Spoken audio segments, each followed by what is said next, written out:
Ini belah.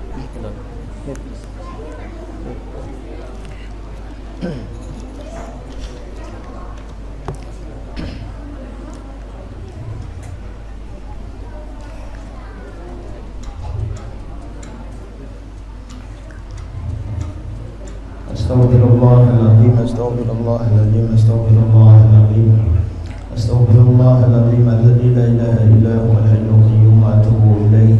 La haula wa la quwwata illa billahil aliyyil azim. Al-Fatihah li Rasulillah Muhammad bin Abdillah wa alihi wa ashabihi wa mawala min jami'i awliyaillah wa asfiyaillah, khususan li ruhi maulana Syekh Muhammad Arsyad bin Abdillah Tukalam Bayan Al-Banjari wa usulihi wa furu'ihi wa ahli silsilatihi wal akhidin anhu wal muntasibina ilaihi Allah yadhasha'u min rahmah wal maghfirah wa yu'indu alaina min barakatihim wa asrarihim wa anwarihim wa ulumihim wa nafahatihim wa khususiyatihim wa karamatihim wa yaqina bi himayatihim bid din wa dunya wal akhirah. Allah al-Karim yaftahu alaina wa ala walidina wa awladina wa dhurriyyatina wal muslimin futuhal arifin wa yufaqqihuna wa iyyahum fid din wa yudrijuna wa iyyahum bi zumratil ulama'il 'amilin wa yanzimuna wa iyyahum bisayyidil sulaha'il mukhlisin wa Allah yahuffuna wa iyyahum bil inayati wal ri'ayah wal himayah wa yatawallana wa iyyahum bil wiqayati wal hidayah wal kifayah. وأن الله يمنحنا وإياهم من العمر الطويل أسعده ومن العيش الهنيء أرقده ويرزقنا وإياهم في الدارين كمال السعادة ويعطينا وإياهم الحسنى والزيادة بجاه خير البرية وبحرمة مولانا الشيخ محمد أرشاد بن عبد الله البنجري صاحب الكرامة والاستقامة إلى حضرة النبي صلى الله عليه وسلم. الفاتحة. أعوذ بالله من الشيطان الرجيم. بسم الله الرحمن الرحيم. الحمد لله رب العالمين الرحمن الرحيم مالك يوم الدين إياك نعبد وإياك نستعين اهدنا الصراط المستقيم صراط الذين أنعمت عليهم غير المغضوب عليهم ولا الضالين. أعوذ بالله من الشيطان الرجيم. بسم الله الرحمن الرحيم.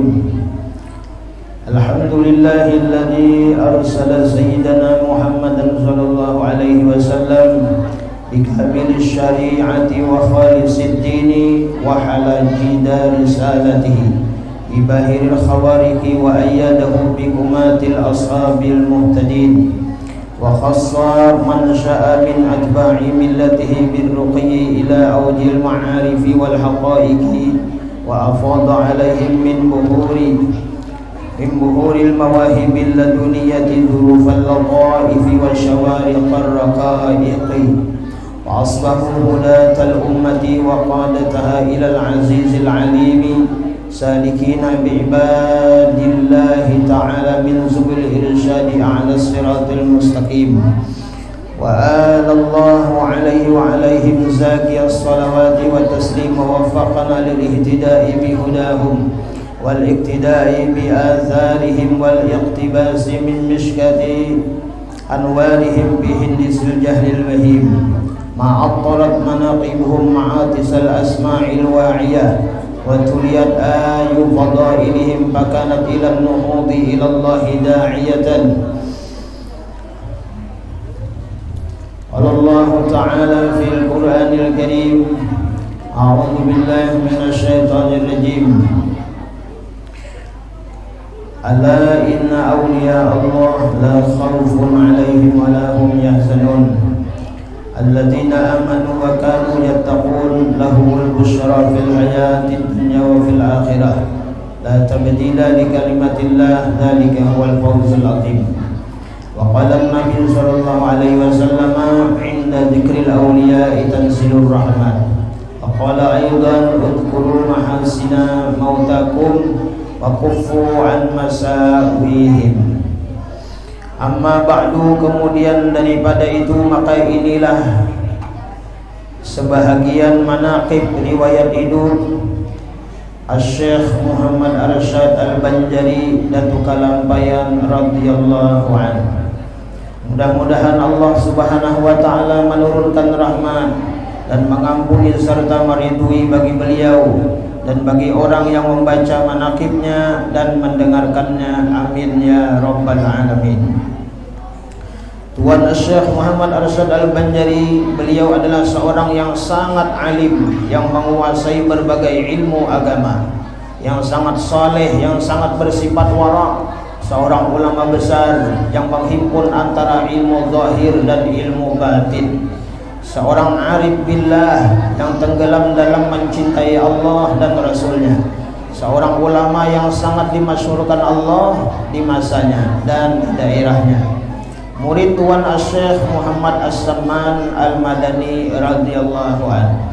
Tuan Syekh Muhammad Arsyad Al-Banjari Datu Kelampayan dilahirkan pada malam Khamis jam 3 dini hari, tanggal 15 Safar 1122 Hijriah, bertepatan dengan tanggal 19 Maret 1710 Miladiah, dari seorang ayah yang saleh bernama Al-Arif Billah Syekh Abdullah dan ibunya yang salihah bernama Siti Aminah di desa Lokgabang. Beliau merupakan anak yang baik, anak yang saleh, yang budi pekerti luhur. Dengan budi pekerti luhur dan menunjukkan tanda-tanda kecerdasan yang tinggi. Karena itu ketika Sultan berkunjung ke Lokgabang dan mengetahui kebaikannya, Sultan langsung tertarik, lalu menjadikannya sebagai anak angkat dan sangat menyayanginya. Wujud rasa sayang Sultan ini adalah diberangkatkannya Datu Kelampayan dengan biaya kerajaan ke Tanah Suci Mekah pada usia sekitar 30 tahun untuk memperluas ilmu agama. Sebelum berangkat, beliau terlebih dahulu dinikahkan oleh Sultan dengan seorang perempuan yang salihah, warga istana bernama Tuan Bajun. Beliau bermukim di Tanah Suci Mekah sekitar 35 tahun. Selama 30 tahun di kota Mekah Al-Mukarramah dan 5 tahun di kota Madinah. Guru-guru ternama beliau selama di Tanah Suci antara lain adalah Syekh Athaillah bin Ahmad Al-Misri, Syekh Muhammad bin Sulaiman Al-Kurdi, Syekh Ibrahim Ar-Rais, Syekh Muhammad Al-Jauhari, Syekh Al-Allamah Muhammad Mirdad, dan Syekh Muhammad bin Abdul Karim As-Samman Al-Madani Wali Samman. Beliau seorang ahlu tasawuf di kota Madinah. Selama berada di kota Makkah, Datu Kelampayan mempunyai beberapa orang sahabat, 4 orang putra Indonesia yang berasal dari 4 pulau besar di Indonesia, Kalimantan, Sumatera, Sulawesi, dan Jawa, dan 1 orang berasal dari Patani atau Thailand. Kesemuanya adalah pecinta ilmu dan amal, sehingga setiap pertemuan mereka adalah merupakan majelis ilmu dan amal, baik sama-sama dalam belajar maupun ketika bermudzakarah dalam berbagai bidang ilmu dan sebagainya. Di antara orang yang saling bersahabat itu adalah yang pertama Syekh Abdul Samad Al-Palimbani dari Palembang, Pulau Sumatera. Yang kedua Syekh Abdul Wahab Bugis dari Pulau Sulawesi. Yang ketiga Syekh Abdul Rahman Misri Betawi dari Pulau Jawa. Yang keempat Syekh Muhammad Arsyad Al-Banjari dari Pulau Kalimantan. Yang kelima Syekh Daud bin Abdullah Al-Fatani dari Thailand. Karena kecerdasan dan kecakapan Datu Kelampayan dalam menyelesaikan berbagai masalah, ditambah pula sifat-sifat terpuji yang dimilikinya sejak kecil, maka ia mendapat kepercayaan dari guru-gurunya yang mengajarnya untuk memberikan pelajaran dan fatwa-fatwa di Masjidil Haram. Maka termasuklah beliau salah seorang jawi yang mengajar di Masjidil Haram dengan sebutan seorang Asy-Syaikh. Di antara murid-muridnya yang pernah mengikuti pelajarannya di Masjidil Haram itu terdapat seorang makhluk ilahi, makhluk Allah yang bukan golongan manusia, tapi murid tersebut dari jenis golongan jin Islam, yang namanya Al-Badaqut Al-Mina atau Datu Bedok. Selanjutnya jin Islam inilah sebagai muridnya yang sangat setia mengikuti terus menerus hingga beliau kembali ke tanah air ia pun turut serta, dan jin Islam tersebut disebut oleh masyarakat Martapura Datu Bedok.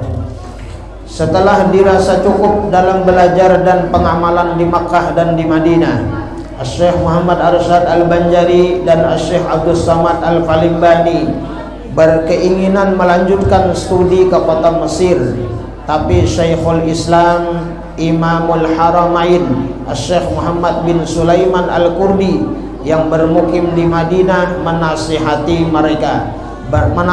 mereka berempat agar kembali ke kampung halaman masing-masing untuk membina umat. Maka keempat sahabat ini pun kembali ke Indonesia. Dalam perjalanan pulang kembali ke tanah air, Syekh Muhammad Arsyad Al-Banjari singgah di Jakarta berkunjung ke tempat kediaman kawan yang akrab, yaitu Syekh Abdurrahman Misri.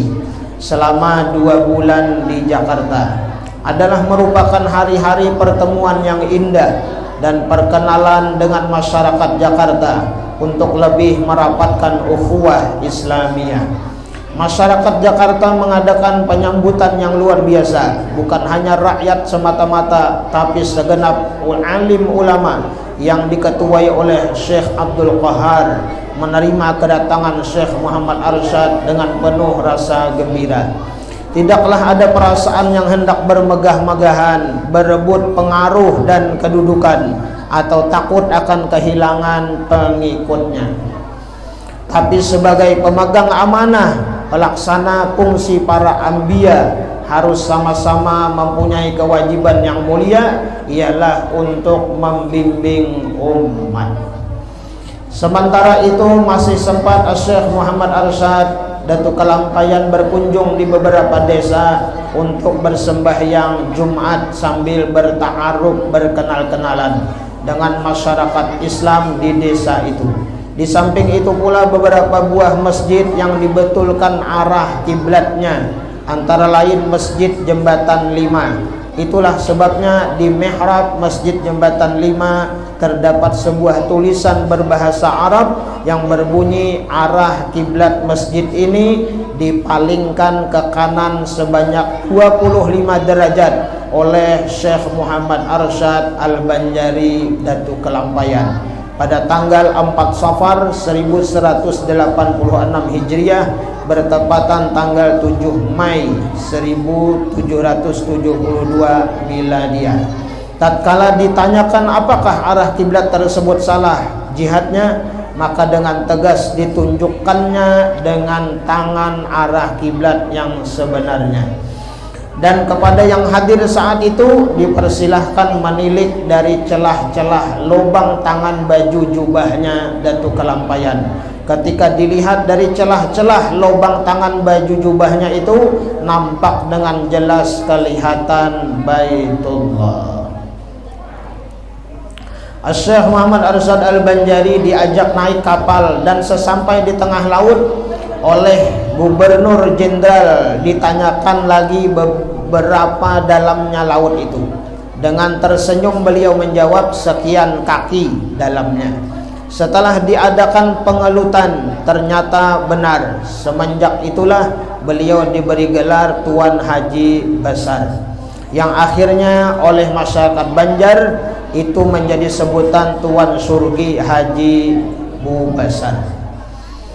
Tatkala beliau akan melanjutkan perjalanan pulang ke kampung halaman, banyak hadiah-hadiah yang diterimanya dari masyarakat Jakarta sebagai bingkisan kenang-kenangan, antara lain hadiah dari Gubernur Jenderal berupa sebuah ranjang tempat tidur dari kayu jati dan sebuah kaca cermin yang tebal.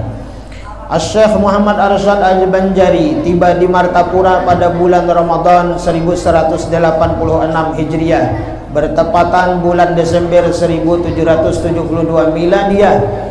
Kala itu kerajaan Banjar dipimpin Sultan Tahmidullah bin Sultan Tamjidullah. Sesampainya di Martapura, Syekh Muhammad Arsyad Al-Banjari langsung menyusun langkah-langkah dakwahnya. Tatkala Syekh Muhammad Arsyad Al-Banjari telah menikah dengan Ratu Aminah binti Pangeran Toha bin Sultan Tahmidullah, maka oleh Baginda Sultan Tahmidullah beliau dihadiahi sebidang perwatasan tanah untuk perkampungan semua istri dan anak cucunya. Di tempat itulah beliau membuat suatu komplek perumahan, yaitu bangunan rumah pertama dimulai dari sebelah ulu atau timur, istrinya Markidah. Rumah kedua istrinya keturunan Cina, namanya Buat. Seterusnya ada sebuah bangunan langgar atau musalla guna melakukan sholat berjamaah. Rumah ketiga istrinya Ratu Aminah binti Pangeran Toha. Selain itu ada sebuah lagi bangunan merupakan balai perpustakaan dan tempat mengajar. Rumah keempat istrinya yang tertua yaitu Bajun. Mengenai rumah untuk anak-anak dan cucu-cucunya semuanya di belakang, yang akhirnya komplek perkampungan tersebut terkenal dengan nama Kampung Dalam Pagar. Di Kampung Dalam Pagar dan di balai perpustakaan yang dibinanya itu adalah merupakan markas tempat beliau mengajar, menyiarkan ilmu, dan berbondong-bondonglah orang yang datang dari berbagai pelosok penjuru kampung. Semuanya ingin hendak merasakan betapa lezatnya ilmu yang didapat oleh beliau yang dirangkumnya selama berada di kota Makkah dan Madinah. Allahumma ansurna fahati ridwani alaih wa amiddana bil asrari allati auda'taha ladaih. La ilaha illallah Muhammadur Rasulullah. Syekh Muhammad Arsyad Al-Banjari waliyullah radhiyallahu anhu. Allahumma salli wa sallim ala nabiyil amin Sayyidina Muhammad wa ala alihi washabihi ajma'in. Kemampuan Syekh Muhammad Arsyad Al-Banjari yang sangat istimewa adalah dalam bidang mengarang, menyusun kitab agama meliputi bidang syariat, tauhid atau ilmu usuluddin dan ilmu tasawuf. Sebagian besar dari kitab-kitab ini ditulis dalam bahasa Melayu. Di antara kitab-kitab karya beliau adalah yang pertama Usuluddin, yang berisi tentang ajaran untuk mengenal sifat-sifat Tuhan, semacam pelajaran sifat 20 yang umum sekarang ini. Yang kedua Luqtatul Ijlan, berkenaan dengan hukum haid bagi perempuan yang bertalian dengan masalah ibadah. Yang ketiga Kitabul Faraid, yang berhubungan dengan masalah warisan dan cara pembagiannya. Yang keempat Kitabun Nikah, berisi pengertian tentang wali dan bagaimana cara akad nikah. Yang kelima Kitab Tuhfatur Raghibin, berisi penjelasan menurut para ahlus sunnah wal jamaah untuk menghapus kebiasaan yang menyebabkan orang tergelincir ke arah syirik dan murtad. Yang keenam Al-Qaulul Mukhtasar, berisi tentang penjelasan tanda-tanda akhir zaman dan tanda-tanda datangnya Imam Mahdi. Yang ketujuh Kitab Kanzul Ma'rifah, kitab yang membahas masalah tasawuf. Yang kedelapan Kitab Sabilul Muhtadin litafaqquhi fi amriddin, kitab fikih dalam bahasa Arab Melayu yang sangat mendalam disertai pembahasan berbagai masalah yang sulit. Yang kesembilan dalam bahasa Arab menghasyiahkan kitab Syarah Fathul Jawad karangan Imam Ibnu Hajar. Setengah daripada perkataan Syekh Muhammad Arsyad Al-Banjari dalam kitab Tuhfatur Raghibin, hai sekalian mereka itu yang beriman, wajib atasmu memelihara imanmu daripada segala perkara yang membinasakan dia. Dari karena barang siapa binasa imannya, jadilah ia isi neraka kekal di dalamnya selama-lamanya. Na'udzubillahi min dzalik. Hai sekalian saudaraku yang beriman, wajib atasmu beretikat dengan etikat Ahlussunnah wal Jamaah, karena yaitulah jalan Nabiullah dan segala sahabatnya dan segala mereka yang mengikut akan mereka itu dan yang mengikut akan yang mengikut mereka itu hingga hari kiamat. Dan wajib atasmu menjauhi sekalian i'tikad bid'ah yang sesat seperti i'tikad segala kaum yang 72 yang tersebut bilangan mereka itu di dalam ini hadis,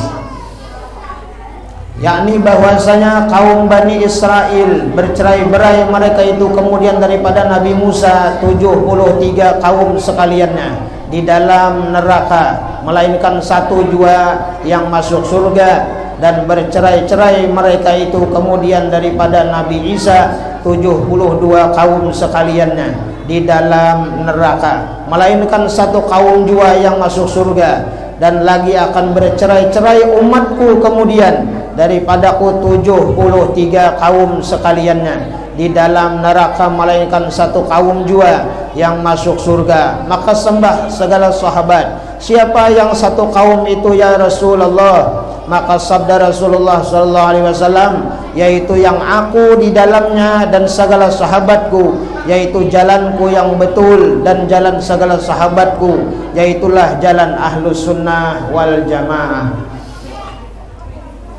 Hai talib penuntut ilmu, peliharalah dirimu daripada etika dan perkataan dan perbuatan yang bid'ah, dan janganlah bersahabat dengan kaum yang mempunyai bid'ah lagi dolalah, dan janganlah memuliakan mereka itu karena sabda Nabi Muhammad sallallahu alaihi wasallam, man waqqara sahiba bid'atin faqad a'ana ala hadmil Islam. Artinya barang siapa memuliakan ahlul bid'ah, maka sungguh menolongi ia pada meruntuh agama Islam. Telah meriwayatkan hadis ini Imam Baihaqi, dan lagi sabda Nabi Muhammad sallallahu alaihi wasallam, ahlul bid'ati syarrul khalqi wal khaliqah. Artinya ahlul bid'ah itu sejahat-jahat makhluk. Telah meriwayatkan akan hadis ini Abu Nuaim, dan lagi sabda Nabi Muhammad sallallahu alaihi wasallam, man ahana sahiba bid'atin amanahullahu yaumal qiyamah minal fazail akbar wa waqahullahu ta'ala. Artinya barang siapa menghinakan akan ahlu bid'ah, niscaya disentosakan Allah Ta'ala akan dia pada hari kiamat daripada haru-hara terkejut yang amat besar, dan dipeliharakan Allah Ta'ala akan dia daripada bahaya. Ketahui olehmu hai talib penuntut ilmu bahwasanya semata-mata daripada karunia Allah Ta'ala kepada segala hambanya, tiada jua zahir ahlul bid'ah itu pada suatu tempat, melainkan dizahirkan Allah Ta'ala seorang hambanya yang mendirikan hujjah dan dalil pada menolakkan bid'ah tersebut.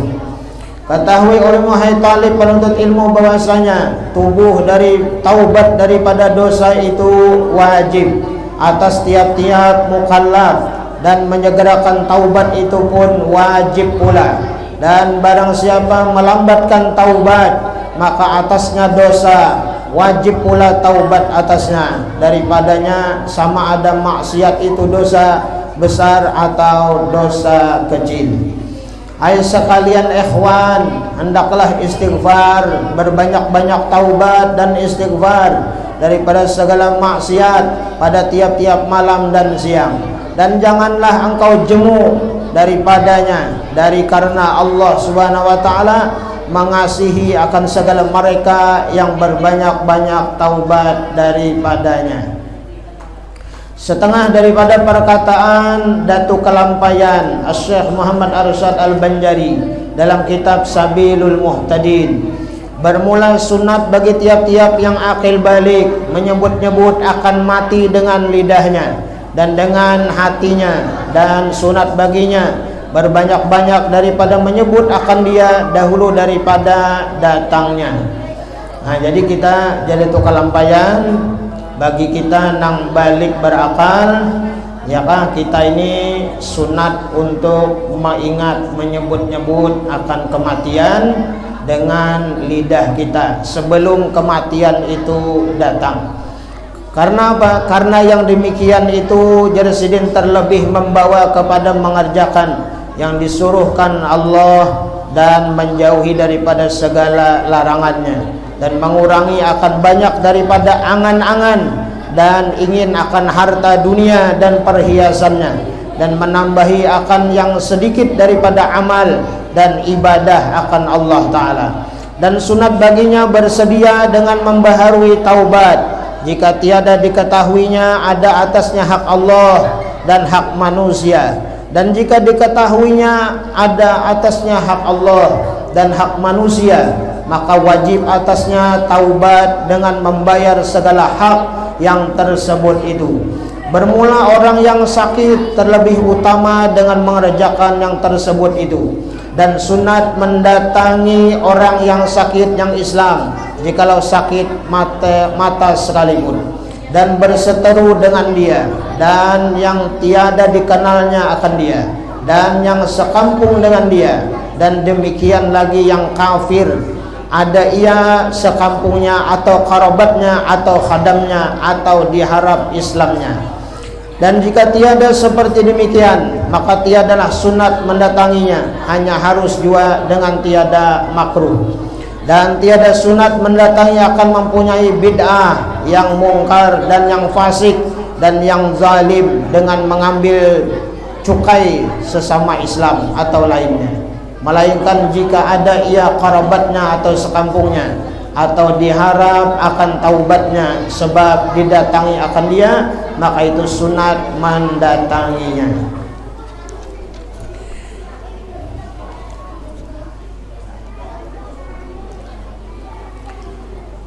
Dan sunat lagi bagi orang yang sakit memesani isi rumahnya dengan sabar atas kematiannya dan meninggalkan menyarik atau merabit kain dan barang sebagainya, dan membaiki perangai dan menjauhi berbantah pada segala pekerjaan dunia.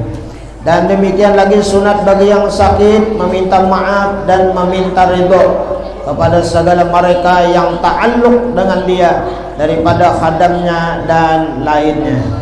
Dan sunat bahwa hendaklah yang sakit itu membaiki zannya, sangkanya kepada Allah Ta'ala, seperti disangkanya dan diharapnya bahwa Allah Ta'ala mengampuni dia. Nah, jadi kita bilanya kita garing, sakit, uyuh, kita ibarat merasa hendak mati.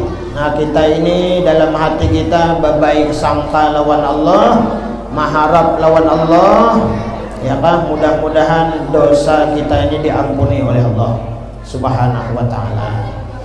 Maka hendaklah dilebihkannya harapnya akan ampunan Allah dan rahmatnya daripada takutnya akan murkanya dan siksanya. Inilah perintah pada orang yang sakit. Nah, jadi kita bilanya garing, yang diperbanyak itu adalah yaitu rahmat Allah, ampunan Allah Subhanahu wa ta'ala. Jangan takutan dengan apa? Dengan murkanya dan siksanya Allah Subhanahu wa ta'ala. Nah, jemaah yang dirahmati Allah Subhanahu wa ta'ala, setengah daripada keistimewaan Tuan Syekh Muhammad Arsyad Al-Banjari adalah tatkala ibunya Siti Aminah mengandungnya berjalan lebih kurang 6 bulan lamanya, maka melihat kedua orang tuanya pada malam 21 Ramadan bahwa sekalian kayu dan batu tersungkam sujud bagi Allah Ta'ala dan air sungai beku, maka diketahui oleh keduanya bahwasanya ia Lailatul Qadar, malam yang berkah, malam yang mustajab. Pada saat malam yang diberkahi itu disambut oleh kedua orang tuanya dengan wajah yang gembira, penuh kesyukuran kepada Allah, serta memohon keduanya kepada Allah Ta'ala agar anak yang sedang dihamilkan dalam kandungan itu menjadi seorang anak yang saleh dan alim, yang bersifat zuhud serta selalu menyiarkan agama, hidup penuh berjasa. Tatkala umurnya meningkat 8 tahun, sempurna akalnya dan taat pada ibu bapanya, dan memperbuat akan pekerjaan yang ajaib-ajaib yang tiada layak dengan muda umurnya. Di antaranya melukis ia akan rupa-rupa gambar kayu dan lainnya yang amat indah pada suatu loh daripada papan.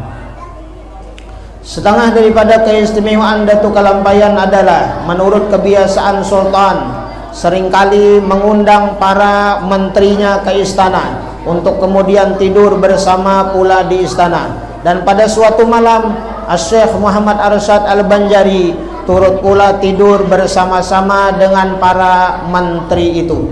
Tatkala dini hari hampir subuh, salah seorang menteri terbangun dari tidurnya dan kebetulan terlihat olehnya badan Tuan Syekh Muhammad Arsyad Al-Banjari terangkat dari tempat pembaringannya, lebih kurang sehasta tingginya.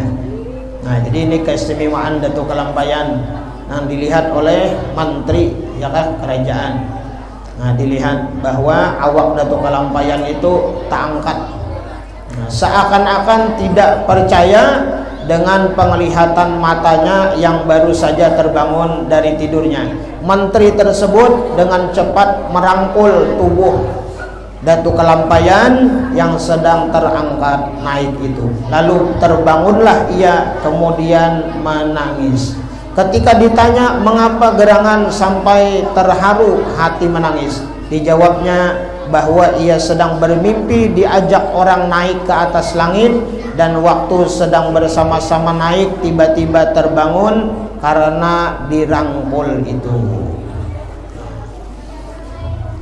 Setengah daripada keistimewaan Tuan Syekh Muhammad Arsyad Al-Banjari adalah ketika beliau ikut belajar bersama di Masjidin Nabawi, beliau duduk di sudut atau di buncu sekali, dan para murid lainnya tidak ada seorang pun yang menoleh kepada beliau sebagai kawan yang baru